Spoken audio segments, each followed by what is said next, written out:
Sudah menjadi lumrah sesebuah negara, pasti mempunyai pelbagai kisah yang menarik. Tak kiralah ianya seram, mistik ataupun sebagainya. Namun, pernah tak korang mengalami sendiri kisah urban legend seram dalam hidup korang?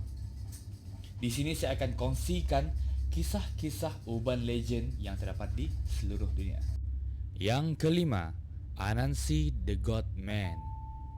Kisah ini berkaitan gabungan di antara manusia dengan haiwan. Oleh sebab itulah dia mendapat gelaran sebagai Godman atau manusia kambing.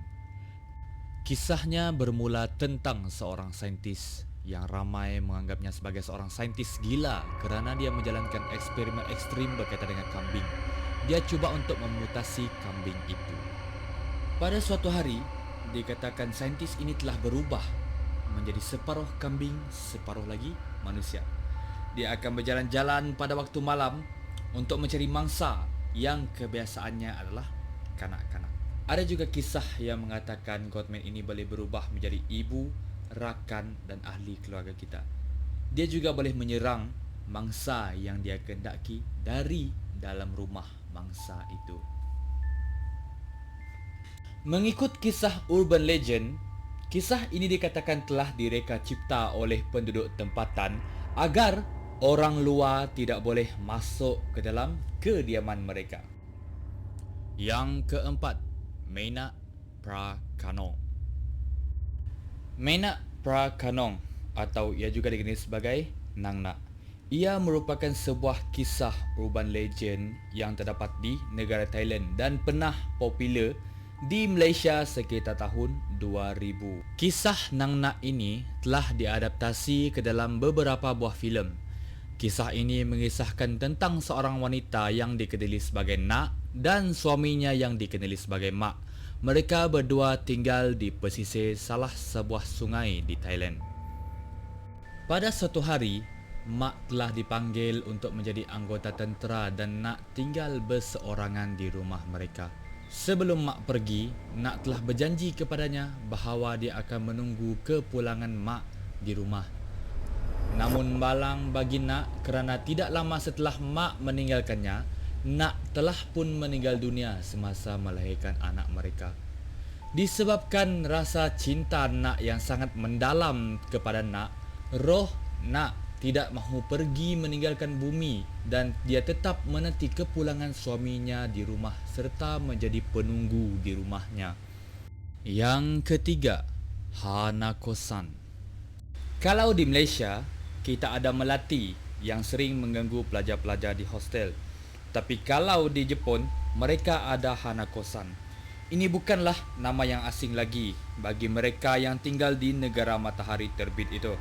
Legenda menceritakan bahawa Hanako-san akan menghantui tandas perempuan tingkat 3 sebuah sekolah dan akan mengganggu mereka yang berada di tandas, khususnya pelajar yang berseorangan. Hanako-san menyerupai seorang budak kecil yang berambut pendek dan memakai skirt merah. Untuk pengetahuan semua, terdapat pantang larang bagi mereka untuk pergi ke tandas sekolah itu. Mereka harus mengetuk pintu tandas sebanyak 3 kali dan bertanya, adakah Hanako-san di sini?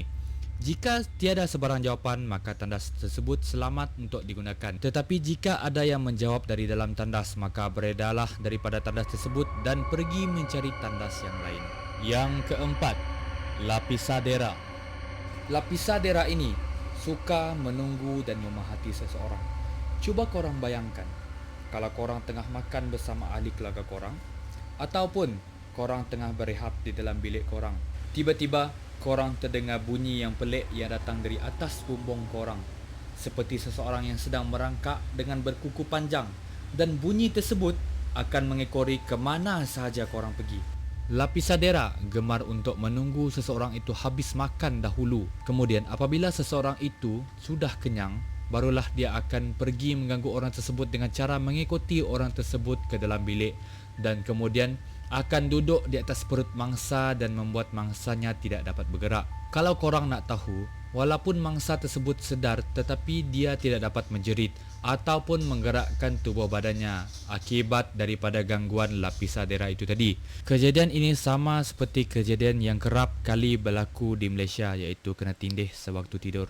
Nombor 1. Kisah hantu Janet di Sarawak. Pernahkah anda mendengar kisah mengenai hantu Janet yang pernah popular di Sarawak sekitar tahun 70-an dan 80-an? Terdapat banyak versi cerita mengenai hantu Janet ini, tetapi mempunyai persamaan di mana hantu tersebut merupakan seorang wanita dan sering mengganggu orang-orang di sekitar Kuching.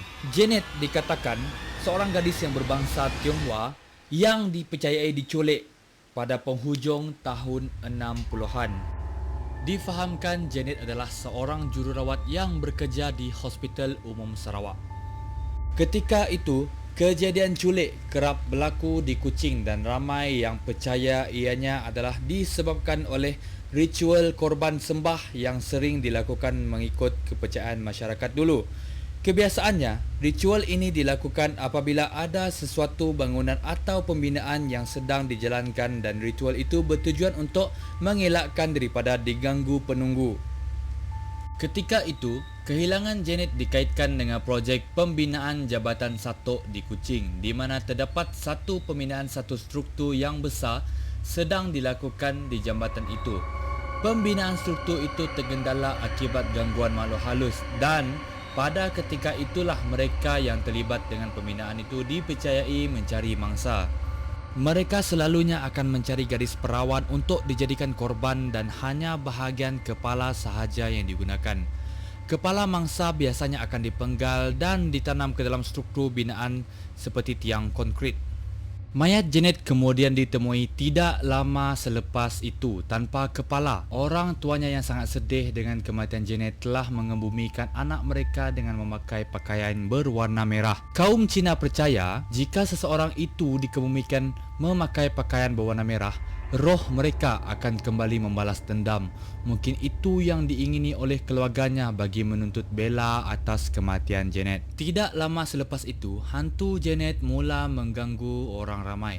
Banyak cerita mengatakan bahawa wanita berpakaian merah, berkasut merah dan membawa payung merah sering kelihatan pada waktu malam merayau-rayau seorang diri. Hantu Janet juga dikatakan kerap menahan kereta dan meminta untuk ditumpangkan ke suatu kawasan. Setibanya di kawasan yang dimaksudkan, wanita berpakaian serba merah itu akan hilang dalam sekelip mata dan meninggalkan bau yang busuk. Malah, hantu Janet juga gemar menahan pemandu lelaki dan akan mengajak untuk tengok wayang di tengah malam kerana dia gemar menonton wayang pada tengah malam semasa hidupnya. Ada juga dakwaan lain mengatakan wanita berpakaian serba merah sering kelihatan menaiki feri pada waktu tengah malam untuk melintasi Sungai Sarawak. Setibanya feri di seberang sungai, wanita itu akan hilang dan duit tambangnya akan bertukar menjadi daun kering. Sehingga hari ini, operator feri enggan meneruskan perkhidmatan selepas jam 10 malam. Okey guys, itu saja cerita untuk kali ini. Betul ataupun tidak, kita anggap saja benda tu untuk hiburan kita. Jangan lupa untuk tekan like, comment and subscribe ya guys. Dan jangan lupa juga untuk tekan notification bell so korang tak akan terlepas update terbaru dari channel kami ya guys. So itu saja daripada kami guys. Assalamualaikum dan thank you.